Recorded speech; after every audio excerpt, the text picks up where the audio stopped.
በምክትል ጠቅላይ ሚኒስትር ማዕረግ የብልጽግና ፓርቲ ምክትል ፕሬዝዳንትና የፓርቲው ዋና ጽህፈት ቤት ኃላፊ በአቶ አደም ፋራህ የተመራ የብልጽግና ፓርቲ ከፍተኛ አመራሮች ቡድን በስልጤ ዞን ወራቤ ከተማ እየተከናወኑ ያሉ የተለያዩ የልማት ስራዎችን ምልከታ አድርጓል። በወራቤ ከተማ እየተካሄዱ ያሉ ዘርፈ ብዙ የልማት ስራዎች ፓርቲው እየተከተለ ያለውን ዘላቂ ሀገራዊ የብልጽግና አቅጣጫን ተስፋ የሚያሳዩ እንደሆኑም ተናግረዋል።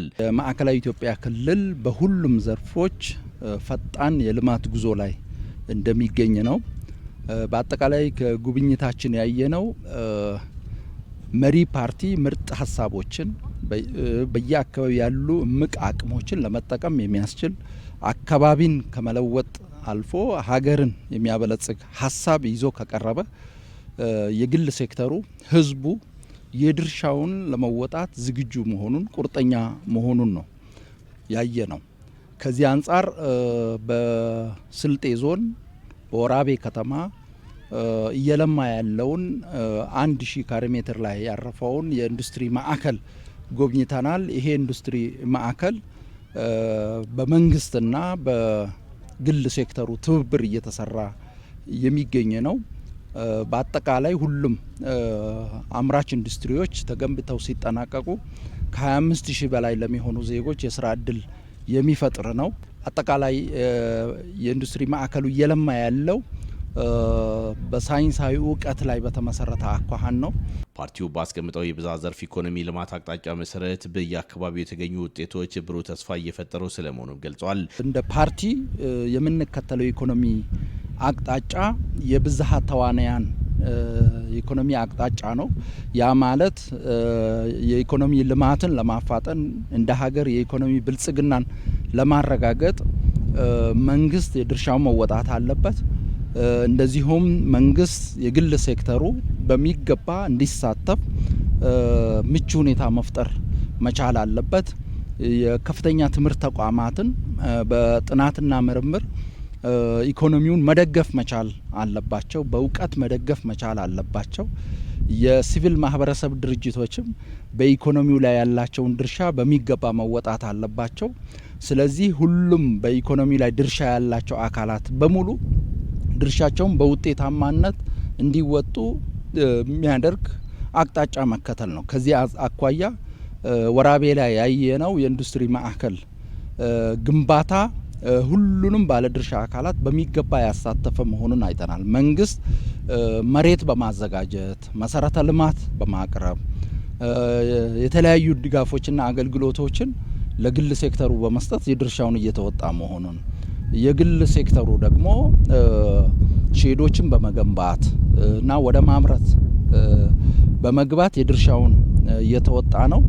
እንደዚሁም ከፍተኛ ትምህርት ተቋማት እና በዘርፉ ሙያው እውቀቱ ያላቸው ክህሎቱ ያላቸው አካላትም እየተሳተፉ መሆናቸውን አይተናል። ስለዚህ የሁሉም ተሳትፎ የሚታይበት መሆኑን አይተናል።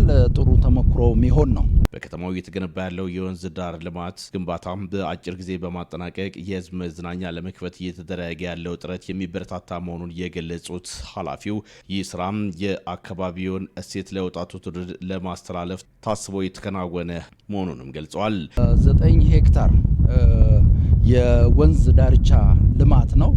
ይሄ ልማት እየተከናወነ ያለው የስልጤ ባህል ከዘመናዊነት ጋር በማዋሃድ በማጣጣም እንደሆነ አይተናል። አካባቢው ለማህበረሰቡ የመዝናኛ ቦታ ሆኖ ከማገልገሉም ባሻገር የአካባቢው ልጆች አዲሱ ትውልድ ስለ ስልጤ ባህል የተሻለ እውቀት የተሻለ ግንዛቤ እንዲኖረው በቀጣይ ከትውልድ ወደ ትውልድ ሊተላለፉ የሚገቡ የማህበረሰባችን እሴቶች፣ ባህሎች ለሚቀጥለው ትውልድ እንዲተላለፉ መስራት ይጠይቃል። ከዚህ አኳያ ቦታው በዚህ መልኩ ታስቦ የተሰራ መሆኑን አይተናል። ጥሩ ተሞክሮ የሚገኝበት ነው። አሁን አጠቃላይ ልማቱ 80% ላይ እንዳለ አይተናል። በአጭር ጊዜ ውስጥ ተጠናቆ ለአገልግሎት ይበቃል ብለን እናምናለን።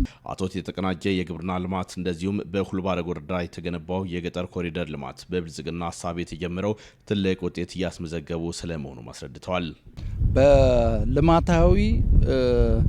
በልማት ትሩፋት ማዕቀፍ እየተሰራ ያለ ነው።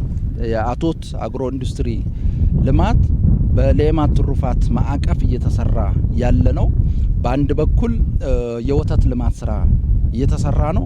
በሌላ በኩል ደግሞ የዶሮ ልማት ስራ በስፋት እየተሰራ ነው። ከዛም በተጨማሪ በጎችና ሌሎች የልማት ስራዎችም ተያይዘው በተቀናጀ መልኩ እየተከናወኑ መሆናቸውን አይተናል።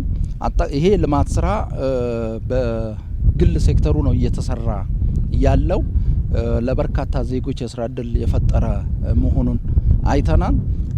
ማህበረሰባችንም ብዙ ትምህርት የሚያገኝበት ሁኔታ እንዳለ አይተናል። የገጠር ኮሪደር ልማት በአጠቃላይ የገጠሩን ህዝባችንን የኑሮ ጥራት ያሻሽላል። እንደዚሁም የገጠሩ አካባቢ የምርታማነት ማዕከላት እንዲሆኑ ያስችላል። የገጠሩ አካባቢ የአካባቢ ጥበቃና ውበት የተረጋገጠባቸው አካባቢዎች እንዲሆኑ ያስችላል።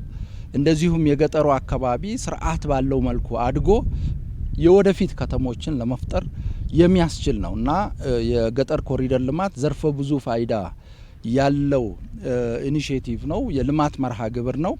የተጀመረው በማዕከላዊ ኢትዮጵያ ክልል ነው።